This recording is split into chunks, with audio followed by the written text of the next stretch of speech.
Hey, everybody. Welcome to another exciting episode of Clinic Gym Radio. I'm your host, Dr. Josh Satterley, and I am joined today by one of my recently added heroes in the world, Jason Schroeder. Jason, how are you? I'm doing super good. I've been excited about this all week. So. Good. Well, I tried to pump you up last week. You know, I called Jason out of the blue and said, "Hey, man, I think you've seen the ways, brother. Show me the way." You know, like it's interesting. But for those listening, going, "Who the heck is Jason Schroeder?" I've never heard him or seen him at a chiropractic conference. That's right, you haven't, because he's not a chiropractor. He is a construction specialist, I would say, a construction consultant. And one of the things he has done is addressed all of the maybe dysfunctions or improvements that can occur within the field of construction. Did I kind of have that right, Jason? Yeah, I think that's pretty close. Yeah, and I'm passionate about making the industry better, like you are with yours. So yeah, that's right. And what's interesting is, I think that there's a lot of similarities between healthcare and construction. We're always under time pressures, right? Whether it's a 15-minute visit with a doctor or you have to be done in a ribbon cutting in 9 months. Like the clock is always ticking, and the hand of the clock only moves one way. Second thing, I think everybody in those things thinks, God, I don't know how to make this better. It's so dysfunctional. It's driving me nuts. Why do I have to do this? All this paperwork's killing me.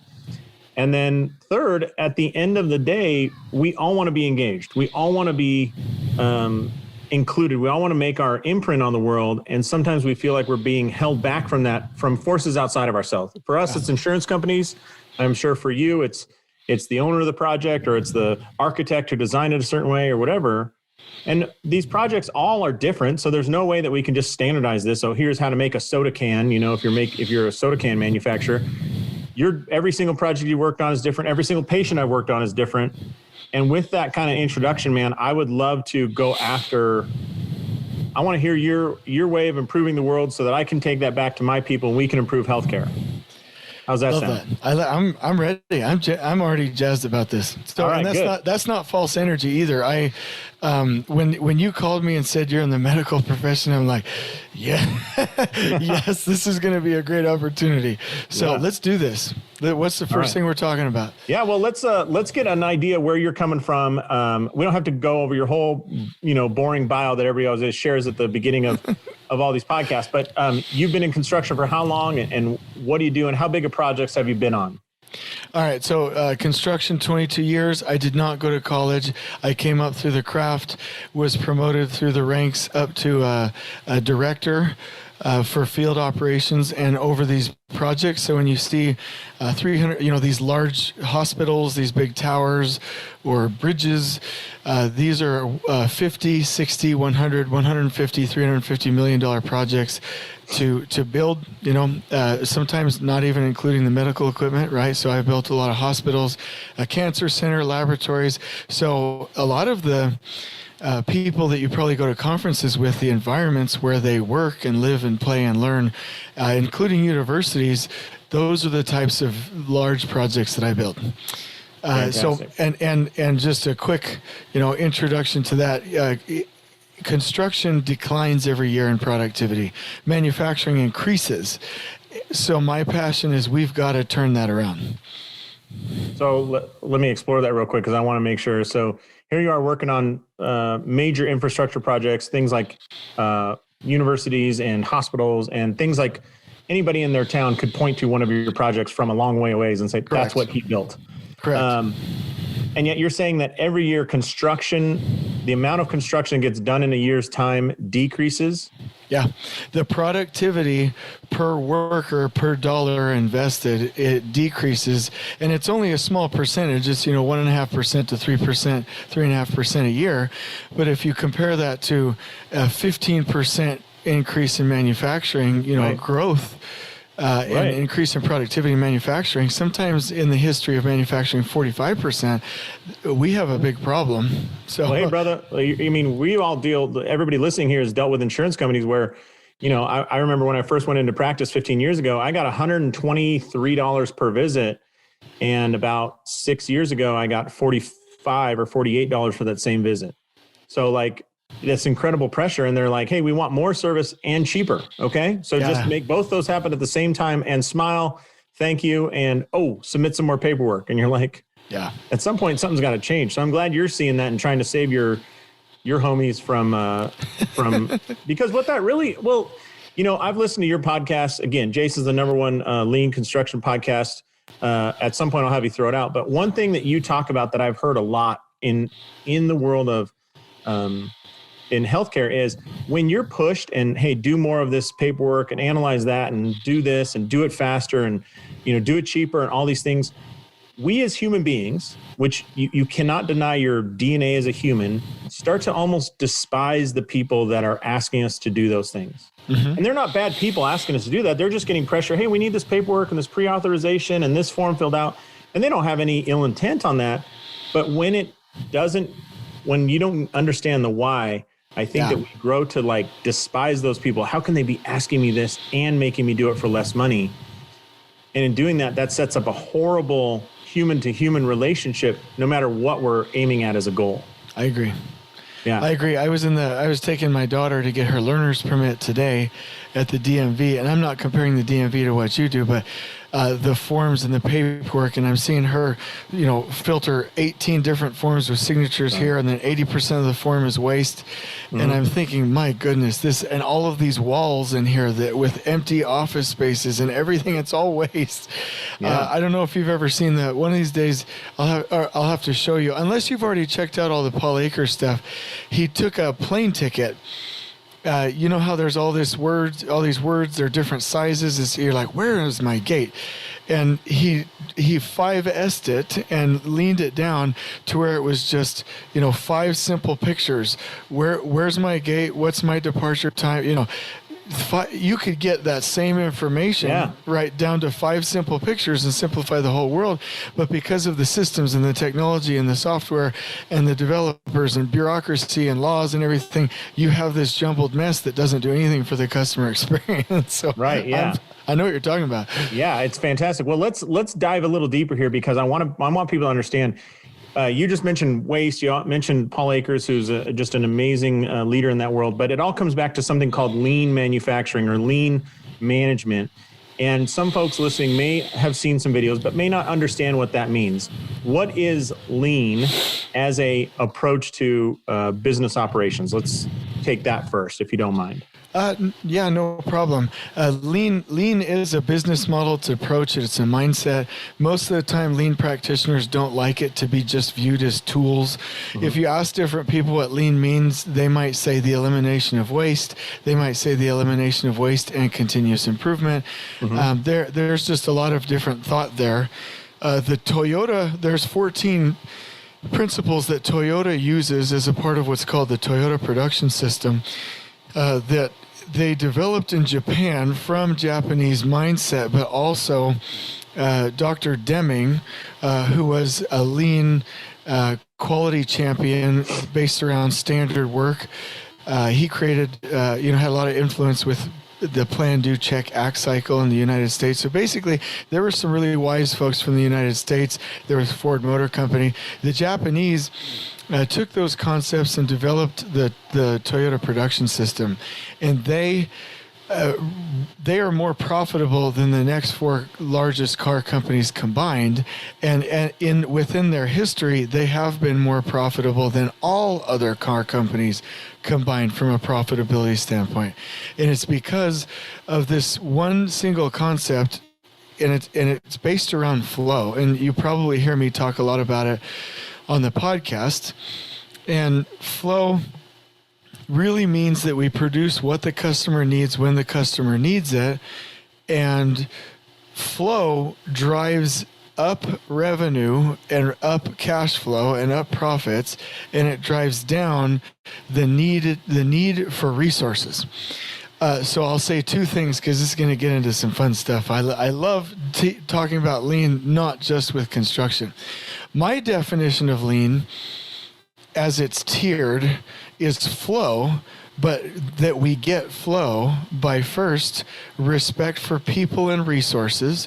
Number 2, creating stable environments where we can see problems together. Number 3, gain total participation with the people in our organizations. And number 4, continuously improve. So, if you respect people, that guides better decisions. That's your why. Okay. Stable environments starts to create an environment for flow. Total participation gets everybody flowing, and then continuous improvement constantly makes it to where I have more and more flow. So I'm not, if these folks are competitors, please don't get me in trouble, but the non-medical world, like somebody like me who's ignorant a little bit to it, we really like companies like Kaiser Permanente, because they build hospitals where you can go there, get your assessment, check in, do your labs, get the results, see a doctor, have a treatment plan, and then leave within the space of 3 hours. And so let me just do this really quickly with you. That's flow. What did we want to flow? We wanted the patient to flow. That's the flow unit. And there's a really neat book. Actually, I don't know why I didn't recommend it before, but there's a book called This is Lean. Has a little water fountain with water coming out of it, and then it goes straight in a straight line. It's called This is Lean. And they talk about that. Usually in the medical field, and this is from an observer. I don't have a lot of authenticity with this. No, I bet this is more accurate than what we see, because we hold on to our artifacts, right? And this is the way it's done. Yeah, I love it. So consider this, and this is actually in the book. This is Lean. Somebody says, I feel a lump in my breast, a female, and wants to go get it checked out. Calls for an appointment. Somebody calls her back. 2 weeks later, there's an opening. They go in to get an initial assessment. Yes, we should do a mammogram, or what do you call the? I think it's a mammogram. Yes, we should do it. Now that appointment's scheduled for 3 weeks later. Go back in. Okay, we'll call you with the results. Get a doctor's appointment 5 weeks later. And this isn't made up. This is real. 5 weeks later, now I get an appointment to come see the doctor. Yes, it's cancerous. Now we need to just schedule the surgery. Okay, surgery is scheduled 3 weeks later. Okay, you see the point. Now we're looking at 12, 14, 16, and literally in some parts of the world, we're talking about 6 months. What flows? What flows? The only thing that flows in that situation are the individual resources. So who's trying to flow?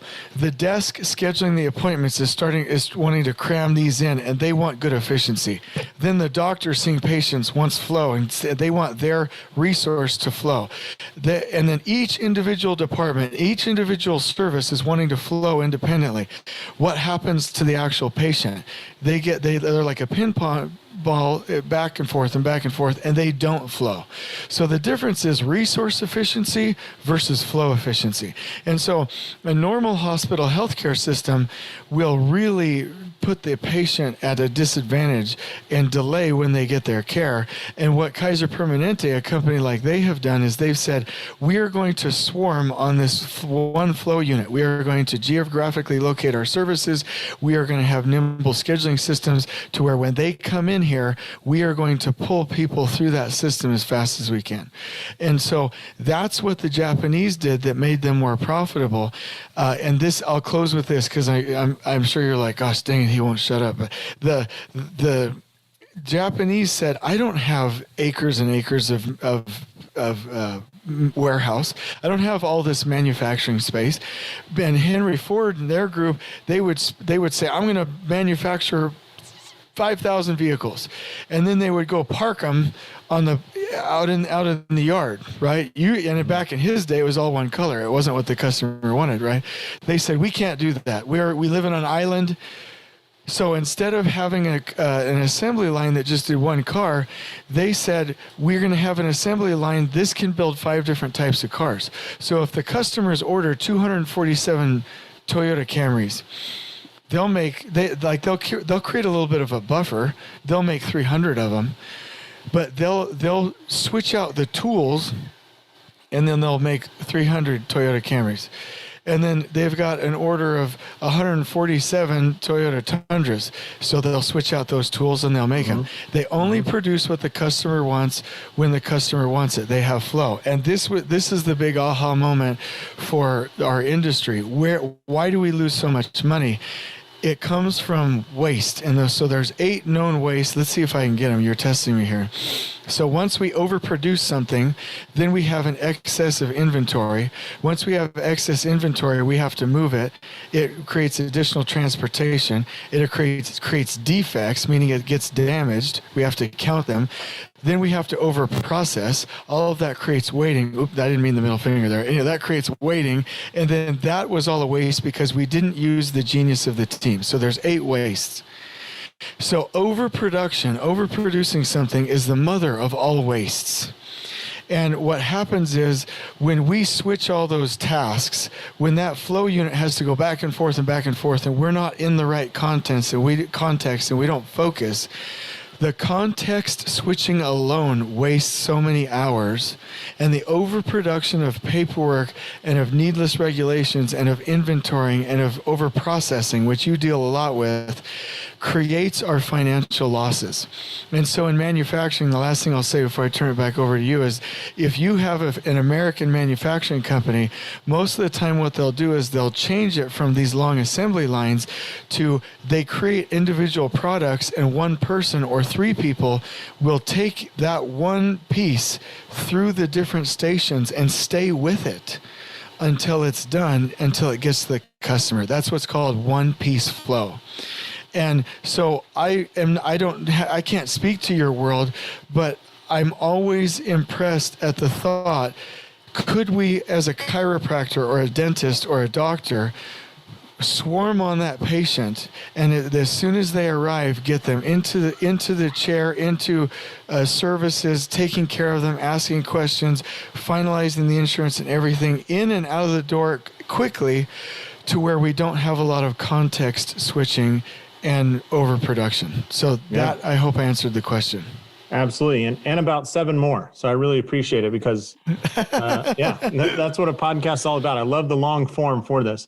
But for those listening, let me give a concrete example of overproduction when Jason's saying that in your office.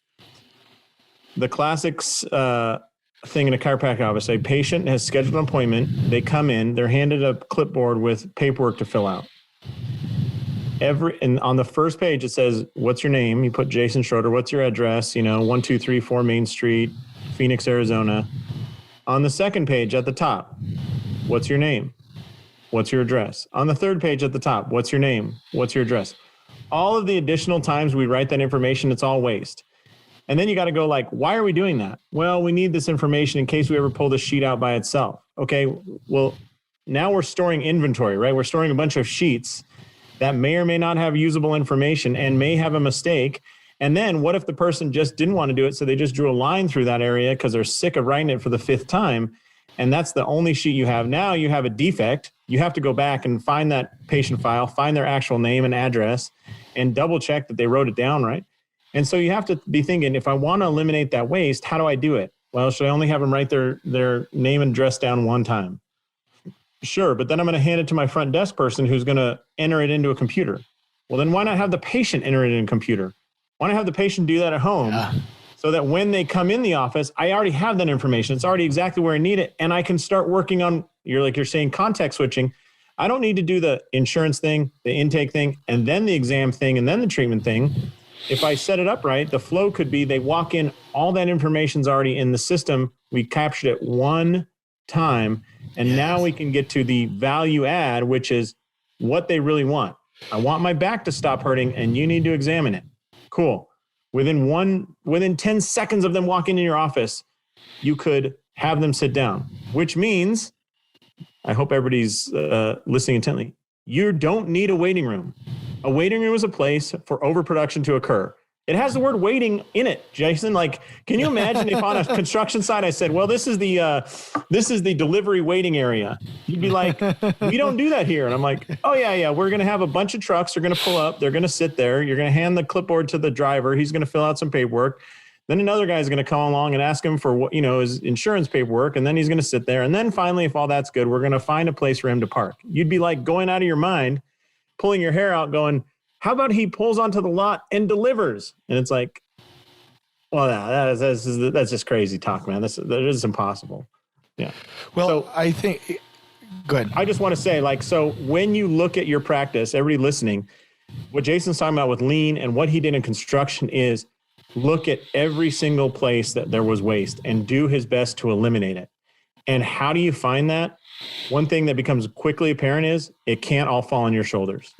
The person that knows the waste is the person who is closest to that job. So if you want to know how much waste there is in the way that your office takes out the trash, ask the person who's taking out the trash every day, how could we do this better? And they'll say, oh God, I don't know why we take out all these buckets that are like not even half full. Can't we just combine them into one? And you're like, wow, that would save us a lot of money and time. Yeah, we could do that. And I want to build on something that you said because it was so good.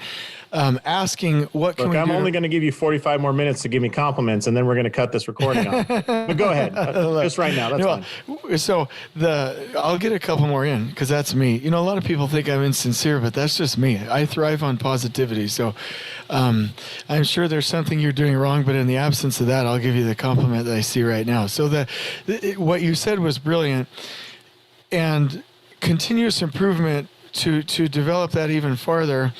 We have to look at it based on the flow unit. Let me just give you an example, right? So what is easier on the front office staff doing the intake, right? It would be to do one after another, after another, after another. For the front office person to say, oh, let me take you in, let me walk you over here. It's a little bit more inconvenient, right?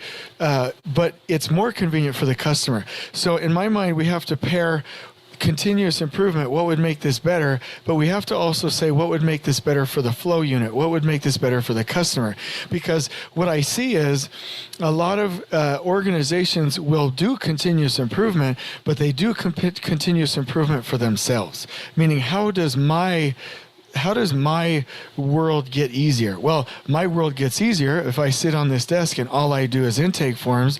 And to your point that I have two forms, so I don't ever have to look, I don't ever have to wonder or look at it. It's in two spots, right? Because they're filling it out anyway. By the way, a little funny fact, I have 11 kids. So when I go in to the dentist or the doctor, they're like, hey, fill out these 11 forms times 25 pages. I'm like, oh my gosh, I'm going to murder somebody. But anyway, so let's just get a rubber stamp of your home address and cha-chunk, cha-chunk, cha-chunk, cha-chunk. That's continuous improvement. So my point is, let's not always ask just what's going to make our role or our individual resource efficiency more, or I was about to say more better. That's ridiculous. More gooder. What's going to make our resource, me and my computer and my station, more efficient, more lean and better? What's going to make that flow unit? What's going to make that cut? Because you open this saying, how can we really have a focus on the customer? Well, make them the flow unit. Make what they do flow. Do the Kaiser Permanente version of that. Mm-hmm. I love it. Can we go into your construction past? And I just want to, maybe people can hear this more too if they hear a different context. Okay. But there you were, you're working your way up from you were basically a concrete laborer, right? Finisher. Mm-hmm. And then you ended up over a $350 million project. Obviously you worked your way up and you're a hard worker and all that. But when did you start recognizing man, we could do this so much better, or there is so much waste? When did you finally feel the pressure of all that waste to the point where you wanted to fix it? So there's two things that naturally help my personality, and I'm just this way. Everyone has their strengths, but when I do the Strengths Finder test, mine is context, learning, communicating, connection, and what was the other one was positivity. So I really like that. So learning has always been a part of where my mind resides. As I worked up, every time it was, how can I learn this and simplify, learn, simplify, learn, simplify. When I was an area superintendent and I wasn't yet in charge of the project yet, I was really frustrated at how things were. Here's actually the moment. What's that? I said, for context, you're throwing out some construction position. An area superintendent would be like a middle management, upper management? Yeah, middle management. Yeah, that's the position just before you run your entire job. Okay. Yeah, so vice president. So yeah, okay. There you go. So I'm not the captain of the ship, but I'm first mate, right? So this was a good little story. We had nasty restrooms. The project wasn't clean. People weren't gaining their production, not safe. So frustrating. I'm like, what? We have hundreds of people on these projects. This is disgusting. Read Paul Akers' book, 2 Second Lean, and an epiphany. I had an epiphany, a revelation, that this was a human thing. This was not that it was the people problem, but this was a human thing. And that's what a lot of people, I think, are not taking advantage of initially, is that it really comes down to the people. And so in that example, I asked, how can we do this better? And I promised all 210 workers on site, we're going to build custom bathrooms for you. We are going to huddle with you constantly. We are going to get extra supplies, a nice lunchroom. We're going to do everything that you need. I'm going to bring donuts. We're going to do barbecues. We're going to listen to you. Everything you have to say, anything you want fixed, we're going to do that. And in return, we expect you to keep the restrooms clean and to be safe and to do those things that treats yourself and other people with respect. And I swear to you, without any exaggeration, it changed in about the course of 2 weeks. And that project won awards for the safest project on the West Coast. It was clean, it was safe, it was organized. When we started to trust people and respect people as our foundation, that's when things changed. And so that's what got my mind into this world of Paul Akers, this world of lean, this world of there's a better way to do it. And what I started to find out is that if you can get total participation, and in your clinics, the people that you're talking to, your practices, if you're there to make money, may God have mercy on your soul only. If that's your only goal, that's tough. But if you're there to use your practice to bless the people that work there and your patients that you serve, that's step one, right? Step two is every project, every process, every office, every chiropractor has problems. We tell people and make them believe, raise those to the surface, stabilize everything. We have standard systems for everything, and then we improve, stabilize it, improve, stabilize it, improve, stabilize it. And then if you get everybody doing that and you win over their hearts and minds in this remarkable culture, then they, like you said, will be the ones that continuously improve, and we head in that direction. And that was the light bulb. That was the moment when I realized these 210 people are brilliant. They are sharp. And I love that you mentioned the janitor. Your janitor is just as sharp, and if somebody disagrees with me, they're wrong. I'm sorry. I hope I didn't offend everybody, but your janitor is just as sharp as anyone Getting else. Offended is really good for ratings, so I love it. Keep doing it. Hey, do not look down on them. Even if not you, I know you don't because you mentioned it, but even if you make 350 plus a year, 500,000 plus a year, you do not discount that janitor. When you have total participation, that's when your organization will make leaps and strides towards taking care of their customer. That was the moment for me. Wow. Let's talk about this because I want to put this in perspective. I mean, I've been on some construction sites. When I was in college, I helped build some custom homes and whatnot, and it was super fun. But I remember the bathrooms. It's so funny you said bathrooms because I remember on this one site there was an outhouse to use because the guy's like, hey, we never use the bathrooms inside the house. It was Montana. It's like 10 degrees at some point, and there's a little porta potty. And somebody just kind of, I don't know how to say it, threw it in an area. It's kind of tilted. It's in a horrible location. The door couldn't open all the way. And, that little piece really set the tone for that whole thing. And nobody cared, like any of the workers on site, nobody really cared about that house and just kind of hacked their way through and got it done. And at the end of it, we were supposed to be done. I would say that major construction was done just 2 months after the date that the client was promised. So the client's really pissed. And after that, they went on another at least month of every day. We had to go back and rework little things, a punch list, as they call it, but hey, this area never got painted, or this area, this cabinet's not level and all that stuff, because everybody was just hacking their way through it. And I bet you could trace that back to that stupid, off-canter, uncomfortable outhouse. Had that improved, a lot would improve. Yeah. I think that you bring up a good point, and that's not just a compliment. It's that, training and focusing on our people first and having those environments, that's step one. because with the bathrooms, now we have shown the workers the level of care that they are to take building that house. So that rework, people are going to think I'm crazy. That rework is because of the bathroom. We told that worker what level of care to take with that house. The minute we put that thing off kilter, the minute the door didn't open, the minute it was out in the cold, that is the exact moment that happened. Interesting. When we don't care, and I heard somebody at church say this, all this is universal, but I remember she said, until we get that this is all about people, we don't get it. Right. And so what comes with that when we say we care about people? Training, connection, listening, making sure that we're going the extra mile, stopping, not caring so much about processes and procedures, but actually caring and asking about the people. And that's why I love the Paul Akers and the Patrick Lencioni methods. You know, I love the quote that says, if we can get people all rowing in an organization, rowing in the same direction, we can dominate in any industry, in any market, against any competition, anywhere in the world. And that is 100% true. So on a construction site, those houses, they had 2 people bought in, the 2 people leading the job, when they could have had 30 with all of the workers. And on these huge projects, there's 12 people, whatever, there's 9 people on the project management staff. Those are the people that are bought in when we could have 310. That's when we turn these into remarkable environments.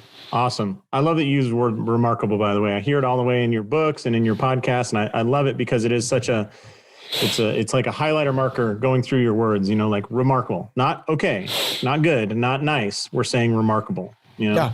Can I touch on that real quick? I know you have something. Absolutely. So there's a book called The Magic Art of Tidying Up by Marie Kondo. I know you probably know that book, but she says, here's how you decide what to keep and what to throw away in your house. Everything should bring you joy. And I know that sounds lofty, but it's true. Everything in our house should bring us joy. Everything in your clinic should bring you joy. Everything on our project sites should bring us joy. The Japanese have given us 2 really wonderful concepts: striving for perfection, even though we'll never get there, but striving for it. And this concept of respect and accountability.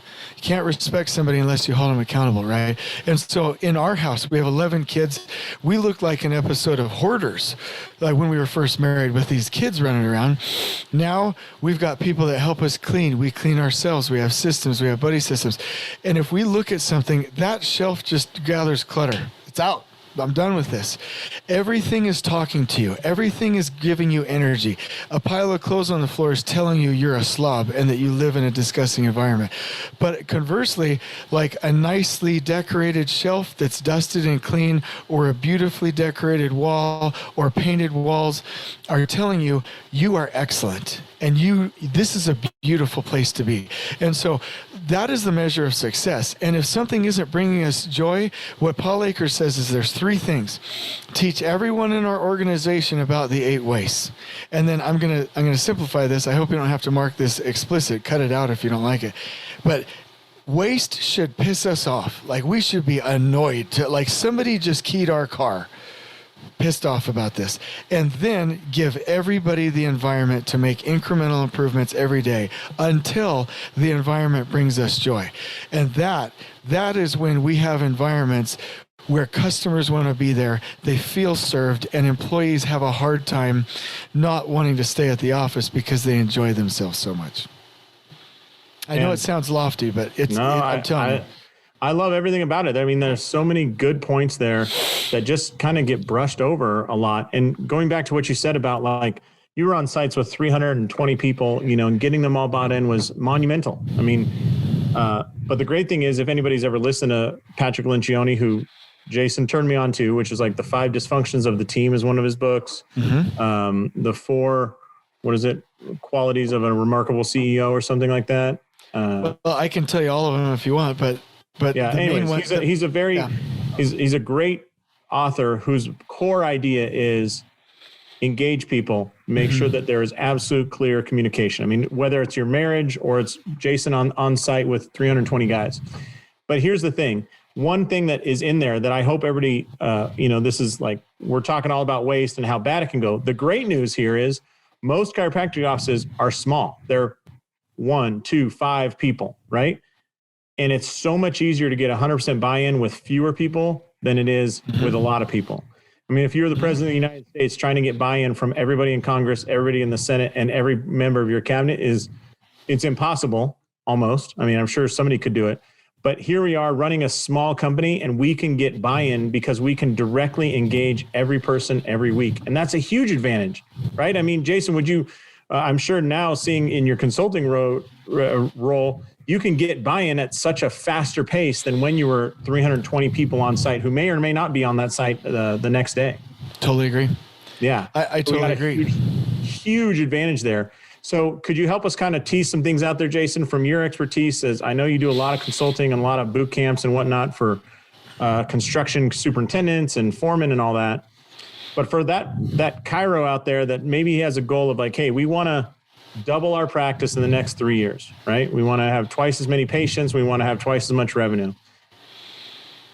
Can you help us kind of design a plan to get there based on what you know? So we know we have to, number one, we have to engage every single person on staff. Like you have to clearly understand, know, and be able to clearly communicate with every single member of your staff, bar none, right? Yeah. Second thing is everybody, when you said rowing in the same direction, Jason should be able to go to your clinic in the middle of the day at any point and ask anybody on the staff, what is our number one goal right now? And if anybody doesn't come back with double in 3 years, that's our goal. Yeah. Then we're off pace, right? And it doesn't have to be double. I mean, it could be like, hey, we want to figure out how to diagnose tendonitis more accurately, or we want to have a better relationship with our imaging company. Whatever it is, all those are fine goals. But I think what you have shared with me is that everybody needs to be absolutely 110% clear that that's our goal as a team. Absolutely. And bought in. They have to be able to weigh in and buy in. And how do you do that? How do you get them to buy in and weigh in? Well, the simple answer is you ask their opinion.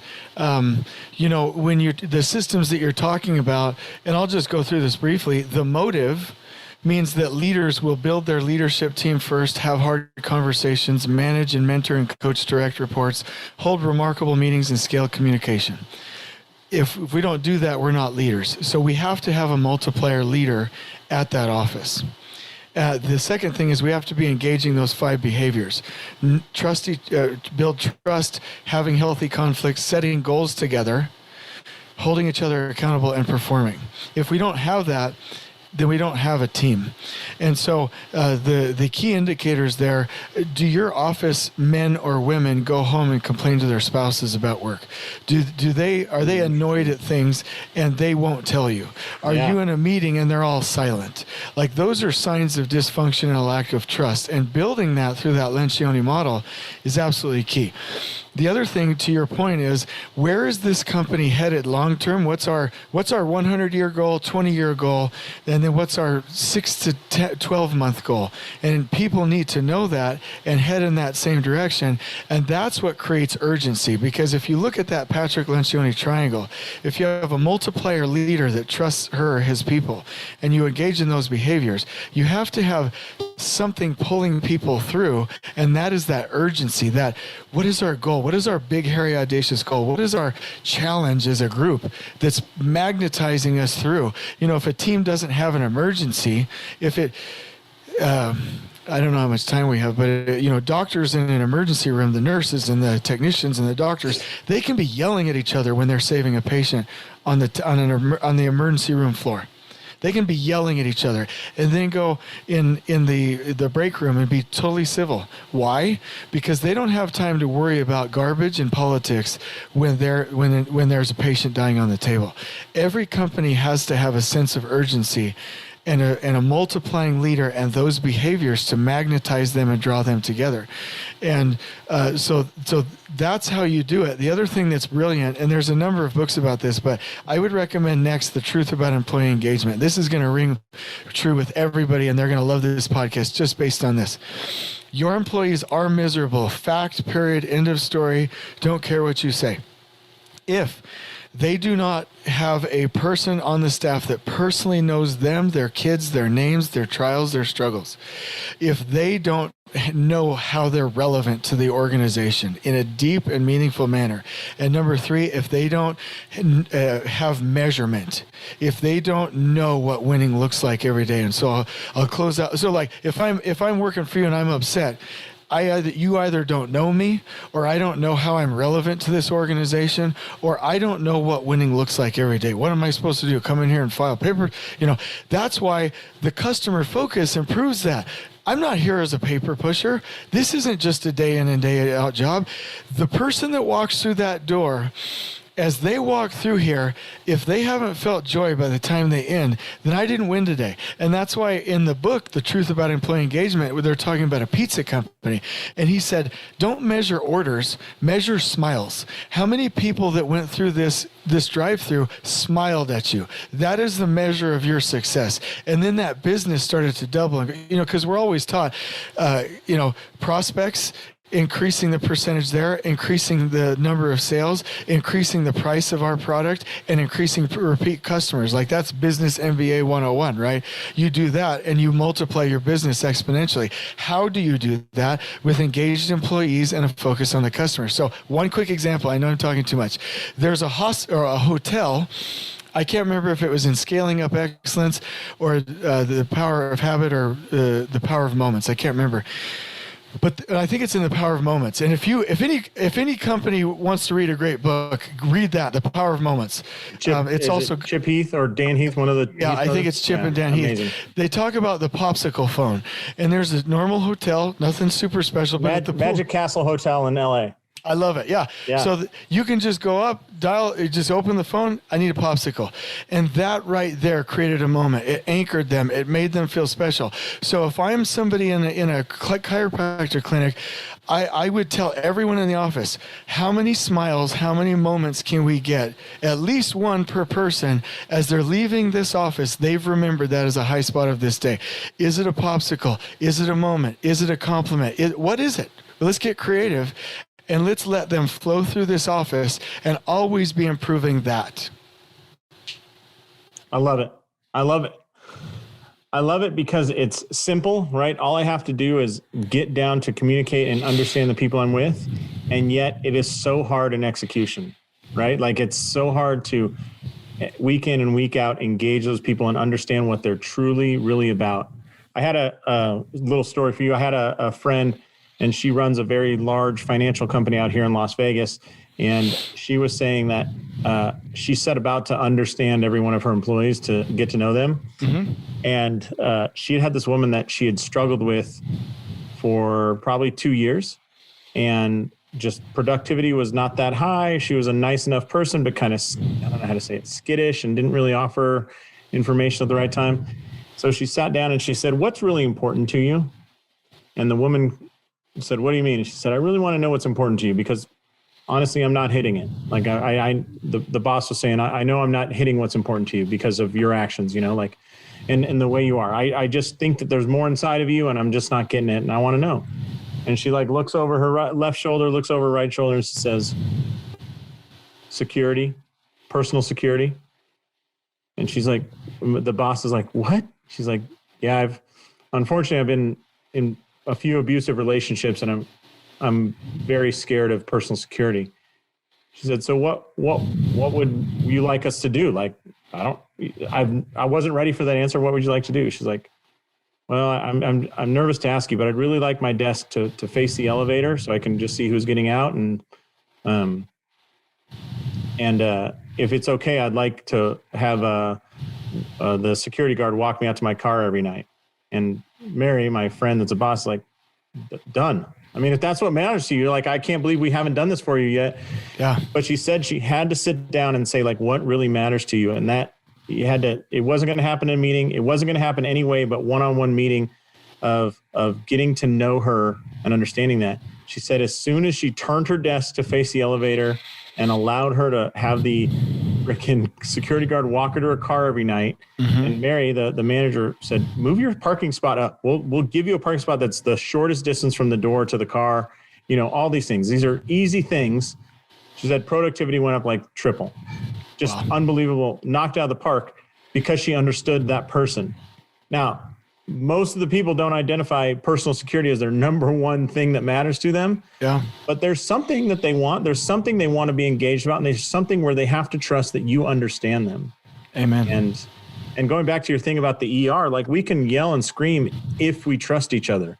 Yeah. But if we don't trust each other, it's attacking each other. That's how it seems, you know? That's when it's unhealthy conflict. Yeah. I agree. And you know, something for anybody listening, everyone knows this, but it bears reminding, culture are the micro actions and beliefs of any organization. And every time we don't listen to somebody, every time we ask how they're doing and we don't stay with it and actually respond, every time we shut somebody down for an idea and say, no, I don't like that idea, every time, all these little micro actions are telling your team members whether or not they can trust this environment. And so culture, and we've all heard this, culture will eat strategy every time. It doesn't matter what strategy we have if we have a defective culture. And that's based on those micro actions. And so I love what you said. We have to do that. The other thing that I would say that really drives the difference for employees on a grand scale is personal organization and the dynamics of a team. 40 to 60% of what we do is waste. And if somebody can legitimately only do what they should do and can do and not wasted activities, then they have the time and capacity to improve. And I don't need to tell you this, but Paul Akers gives his employees an hour every morning to improve, to study, to learn, to reflect, to clean, to organize, to 3S, to remove the 8 wastes, and then trust them daily to make their own improvements. And they have huddles and they make 2-second lean improvements. So they share those videos and that creates a culture, right? And so what plagues construction is that we've never learned how to do a couple of things. So maybe this is helpful. Public schools, and I went to public school, don't get after me, but public schools teach us to sit down and shut up. Don't be creative. Don't stay too long at something. Go from class to class.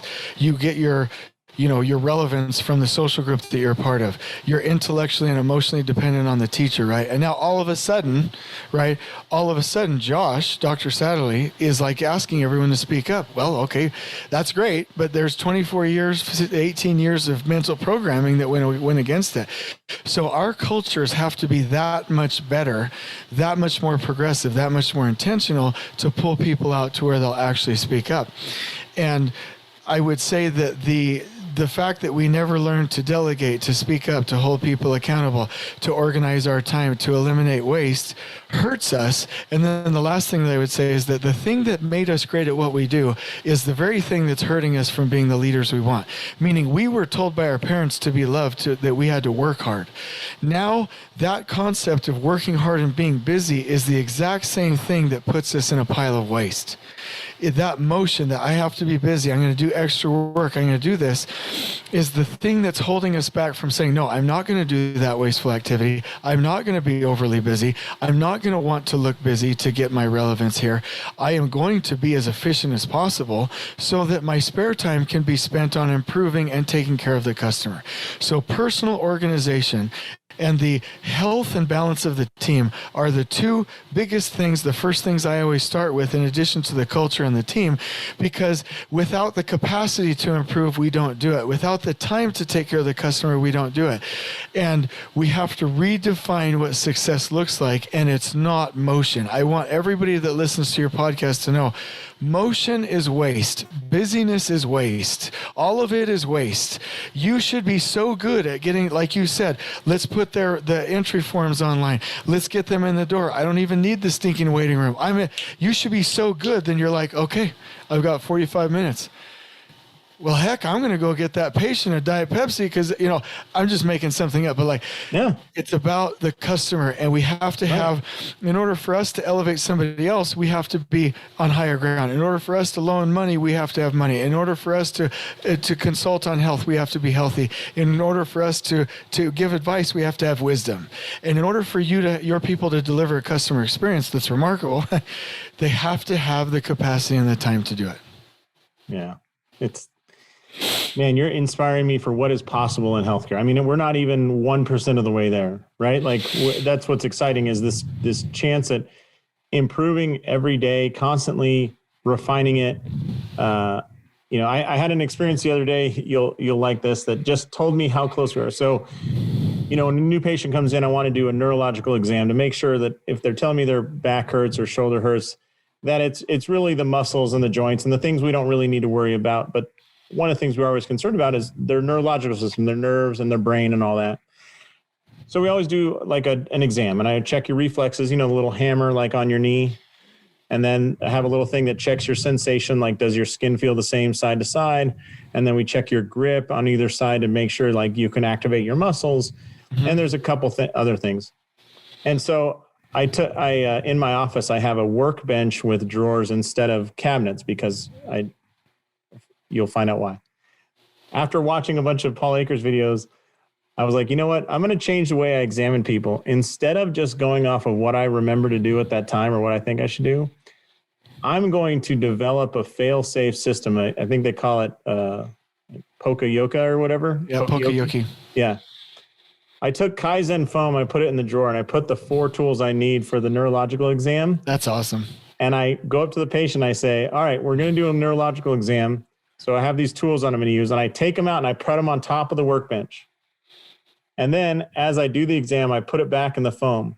So when I look at the foam, it looks really cool. It looks organized. Even the patient was like, oh, that looks cool. Yeah, that is cool. The other thing is it ensures that I actually do every test that I want to do with every patient. Because if I don't, there are tools left in there or there's tools left on top. And then it ensures that I don't lose anything. Yeah. And I was just like, man, why don't we all do this? But instead, most people have their exam tools instead of laid out in an easy to see place in the bottom of a doctor's bag or and they get lost or you don't pull out that one tool because you can't find it. Therefore, you never gave that person a sensation exam and you might have missed something. And really the chance that you miss something is very low, but it takes seconds to do that additional level exam. And you're thinking about the customer because in that one person you find out of every 50 or 70 that don't have a problem, that one that you do find, that is a big problem. It's like, oh, wow. And I was just like, this is so cool. And that was one tiny improvement I made. And I'm like, how cool could this be in the future? Do I have time to comment or do we need to close it down? Absolutely. Okay. So here's what I love about that. And you know this even better than I do. We as humans only have so much discipline throughout the day. By 10 a.m., we're most of the time spent. So all of this context switching from patient to patient without the Kaizen foam and without the Poka-Yoki makes it to where we forget patient care. We forget to ask the right questions, right? We forget to swarm that patient and be mentally present and ready. And so I love what you're saying because those systems prevent the need for paper bureaucracy and checklists because it's right there. And it allows you mentally to focus on the patient because what people don't realize, they think, oh yeah, I can just be here and remember the 500 different things that could possibly treat this patient. No. If your mind is also attempting to remember to pull these tools out of your bag, it is not also remembering. In fact, one of these days, I want to get you folks on a call and we're going to play what's called the 5S game. And it's going to prove it's such a great simulation, but we don't have the mental capacity to do it. That's why people that go before a court judge after lunch when they haven't eaten, like at 3:00, like it's a 60% difference on the leniency of court cases. It's because they've lost their mental discipline. And the one last thing that I'll say, and I hope this helps, this is from a non-medical professional. And I'm not, in Arizona, we have a lot of naturopathic doctors. I know that a lot of doctors don't like that. This isn't a political debate. I'm not meaning it that way. What I am saying is that there's a difference in the modalities that are used. Like, so my naturopath, so I used to go to a regular doctor, God bless them, they're doing great things. And I said, you will not prescribe something to me. I'm asking your advice. You will not prescribe something to me today. On my watch, 58 seconds later, he had prescribed something to me. And I was like, I'm done. I am done with this. My naturopathic doctor every 3 months does a full blood panel, has all of my vitals, all of the details, all of the numbers, and says, this is low, that's high, this is what we can do, and we have natural solutions for that. And the next time in 3 months, you'll see those numbers improving or declining. And so what does that tell us? That means that not only is that in the office, they're swarming me and taking care of me, but they have data, they're listening, they're not making guesses of just what they normally do, right? And they're actually going all in the patient care. And so as you're foaming that stuff, you're not worried, your mind isn't over here, your mind is right here. And are you asking this question? Could it be the muscle? And I'm not a doctor, but could it be this muscle in the back that's hurting in the front, that's hurting my shoulder muscle in the back? You're getting deeper and deeper and deeper. Customer care, because we're not overburdened with waste. And I think that is the beauty of the system. Do we have data? Are we focused? Do we have poka-yoke to where there's built-in systems that are routine that don't bog our minds down? And are we able to give a full customer care, not just standard care? And I hate that word exists, normal standards of care. Like if you were to get sued, they would say, well, what's the normal standards of care? We don't want normal standards of care. We want that word you like, remarkable. And the only way we get remarkable is when we are all in. We're not doing this insurance, and I'm going to go to the next insurance and the next insurance. No, this is the patient. Let's focus right here. Let's just wait till they're out the door. What is going on? Listen, ask the questions, mine the data, get it done. I love what you're saying. Awesome. Do we have time to go a little longer? Are you good? You do your thing. I've got to be done at like 5:10. Let's do 9 more minutes. Yeah. Well, okay. So I want to ask this. So number one, let's explain 3S'ing and 5S'ing, because again, I think this is a concept that's awesome, but and it's just kind of a tenet of lean, but some folks might not know what that means. Okay. What is 3S'ing? All right. So 5S'ing is let me see if I can get it. Dang it. I was sort. No, it's not sweet. It's sort, straighten. Thank goodness. I was about to lose myself. I'd have to retire if I didn't have that. Sort, straighten, sweep or shine, standardize, sustain. So basically, sort is get rid of the stuff you don't need. Straighten means organize what you have there that needs to stay. And then sweep and shine means make it clean. Wipe it down, sweep it, make sure it's polished. Standardize meaning make it easy on yourself. If you have like cleaning buckets and mops, shadow board them, get your lean foam. Make it easy every day to do this. And then sustain means make habits. Paul Akers says, I'm not doing all 5 of them. I'm doing just the 3. Sort, straighten, shine, sweep, right? And so we do 3S, and there are some people in lean that say you don't need it everywhere. False. Every office, every organization, every family needs to 3S in the morning. Best thing we can do. Come in. You got 15 minutes. I'm paying it free and clear. We can't charge insurance, but 15 minutes, 20 hour, whatever you want to spend, we're 3S'ing. And what we do is we go through and say, what does not belong here? And we remove it. And then what is here, is it in the right place to reduce motion and to make it more effective? And number 3, is it clean and beautiful? Because again, our environment gives us indicators. And this is a shout out to, not a shout out, but a call to action to doctors' offices. How many times does the waiting room, right, have nasty old paint everywhere, and they have $1 million equipment everywhere, but they won't even touch up the paint? You know what I mean? It needs to be beautiful, right? And so why do we do that? People are like, oh yeah, I've heard about that before. It keeps your office clean. No. We 3S to find problems. Because if it's dirty, you'll never see a problem. If it's dirty, you will never see a lack of quality. If it's dirty, you won't see the lack of safety. If it's dirty, you won't see the customer suffering. If it's dirty, you won't see what you need to see. So in construction, if I'm out on the construction site and if it's like most construction projects where it's dirty and messy and it's chaos everywhere, I won't see the quality problem, the safety problem, the person struggling, the person that's overburdened, the crew that's overburdened, the foreman that's frustrated. I won't see any of that. Because I didn't 3S, because it's not a stable environment. So once we've decluttered our environment 3S, now we'll see, oh my gosh, that clipboard is 3 or 4 feet above me. Why don't I move that down here? Why don't I turn my desk in this direction? Why don't I Like, instead of just having all these extra pins left over, why don't you'll find problems. And that's when you start to make incremental improvements every day. That's 3Sing. And companies that do that not only raise their mental set point, because it's just like the thermostat. My thermostat's set to 72 degrees. If I open the door and it gets hot, what happens when I shut the door? It's going to go right back. What do I do if I turn it to 68 and then nope, it's going to go back to, and then it goes back on its timer back to 72. It'll go right back to 72. We have to change our mental set points for customer service, for beauty, for joy, for improvement, for functionality, for everything. We have to raise it from mediocre to excellent, and we do that through 3Sing. The 8 wastes, like I said, let's see if I can get them again. Overproduction, which is overproducing things before the customer needs it. Inventory, which means you have excess materials or paperwork or whatever that's not needed, right? Motion is waste. If you have to move too much, unless you're just doing it for exercise, right? It's waste. Transportation, moving things back and forth throughout the office, that's waste.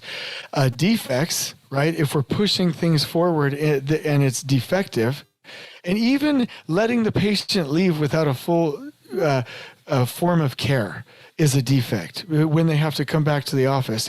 Then over processing, they have to come back, or I have to redo that paperwork, or. And then waiting, anytime your customer is waiting is a waste, and not using the genius of the team, the wisdom of the team, the buying of the team, the input of the team, the improvements of the team. That is the ultimate waste, because it could have prevented all of the others. So the two biggest ones that I always like to focus on are the genius of the team and overproducing something. We never overproduce something past its inventory buffer, past its buffer. Meaning, if you have a waiting room, maybe you get the wait time down to 1 minute. Maybe you only need 2 chairs, but you don't need 18 chairs, right? There's the right size buffer. Maybe there's, a delay between seeing patients. It's not an hour, maybe it's 2 minutes. There's a buffer for everything. So we have to reduce the waiting down to the appropriate inventory or waiting or time buffers. And that's the definition of both of those. And like I said, everyone should have a card in their pocket. You can do this tomorrow about the 8 wastes and 3Sing. Ask them to do it for 15 minutes for the next 3 months. Make sure that it annoys the heck out of them, and then give everyone time to start making 2-second lean improvements every day. As you're talking about that, like overproduction, inventory, all those things, really the defects in medicine are misdiagnosis. And why do you misdiagnose? Because good chance that you didn't pay attention. And why didn't you pay attention? Because you're overproducing. You're trying to do too much at the wrong time. Okay, well, why were you doing that? Because you were... we can keep going over and over and because you needed more time. Why did you have more time? Well, because your offices are spread out so far that you spend 1 minute going between patient visits, and that adds up to 30 minutes in a day, and why do you do that? Well, that's just because of the way the office is laid out, and I have to go up to the waiting room and this and that. And if you went to your front desk and said, what should I do here? How can I reduce the time? Then they might have said, well, I don't know why you always come up here. Why don't we just leave the clipboards at the back where you are? Yeah. And that clipboards moving to the back would be the reason you don't misdiagnose something and the reason somebody doesn't die, and it's like, it's a crazy thought to think it comes back to like moving clipboards, but that's the way this works. And that constant improvement and getting the genius of your team involved can equal so much. So anyway, here's a quick example too. If you take 20 envelopes, 20 papers, 20 stamps, and if you have somebody fold all of the papers and then stuff all of the papers and then lick all of the envelopes and then stamp them all, that is 2.5 minutes longer than if you picked up a paper, folded it, stuffed the envelope, licked it, and put a stamp and put that one thing over to the side. And then folded the paper and stuffed the envelope, licked it, and then put the stamp, and then one piece flow. Do one thing at a time. We think batching is effective and saves time. It is not. When we do one thing at a time, one patient at a time, get that one patient through that office as a flow unit, or 2. Maybe you have to do 2. I don't know. Or maybe you have to do 5 at a time. But reducing the amount of our focus and the context switching provides better surface, reduced defects. It's faster and it costs less money. Oh, I can't hear you. Yeah, I think you're onto something huge there, Jason, because the reason we have so many people in our office is we're like, oh, we want to book more people for that same, slot. And then you end up context switching so much. I go from Jason, oh yeah, how's your heart, blood pressure, blah, blah, blah. Now let me go check, Miss Johnson's temperature. And then I'm going to go back here and palpate somebody's arm. And I'm jumping back and forth. Well, then when I go to do my notes, there's no way I remember Jason had a heart condition. And so therefore I never write that down in the chart. And then later when he's talking about something, you miss it. And it's like, step back and think, you're going to have to spend whatever it is, 10 minutes with Jason, period. Now you can break it into 5 2-minute chunks, which is a huge waste of transportation, motion, all those things. Or I can walk into the room with him and go, Jason, I got 10 minutes. Let's really dig down to what's going on. Yeah. And I just break that down. The patient experience is better. The accuracy is better. The results are better. So, all right, I know you got to go. I don't want to take too much time. And once again, those of you listening, I hope you loved listening to Jason and his wisdom, because it is wisdom. You ever heard the wisdom versus knowledge thing? Yeah. Knowledge is knowing that tomatoes are fruit, but wisdom is knowing not to put it in fruit salad. Yeah. The one I heard was the smart man glories in all he knows. The wise man is humble that he knows no more. So mine was different. Awesome. Well, if people want to listen to the #1 lean construction podcast, how can they find you? Can you give out your info and maybe even where they can contact you directly? Yeah, absolutely. And the other thing is I do organizational health and team building consulting for anyone, not just in construction. So that's helpful to know. I'll tell you, unless you are planning to stalk and kill my family, I'll give you my phone number. So 602-571-8987. You can contact me. He answers that, by the way, because I called him last week out of the blue with no context, and he answered. And Jason S, JASONS at Elevate Construction IST.com. The IST stands for Insight Solutions and Training. And then my website, elevateconstructionist.com. There's actually a number of different things. The Elevate Construction YouTube channel. I'm on LinkedIn. I'm on Facebook. And then obviously the Elevate Construction podcast. If you need any, the other thing, just one last plug, the table group, the Patrick Lencioni group, I am one of their Kappa Pro associate. I'm part of their associate consultant program, and so I have access to all their tools. So I do any kind of organizational health, business consulting when it comes to clarity in the alignment of the business, team building, personal organization, and like I said, organizational health consulting. So that's how you can get a hold of me. Love it. All right, Jason. Well, thank you so much for your time today. This has been amazing, and I really think we can change the world with the lessons you shared just in this hour, let alone with what people are going to learn from all the recommendations and all the books and videos you recommended as well. So on behalf of Jason Schroeder, this is Dr. Josh Satterley saying, go out there, maximize your license, and live the life you dream of. Thanks so much, Jason. Thank you. Thanks so much for checking out these videos. I hope they're useful. We'll cover things like rehab, exercise, business model, progressions, layout, everything else that helps you build a clinic. So if you're interested, you can click here, there, here, or anywhere to get more videos just like this. Thanks a lot for watching, and we'll see you soon.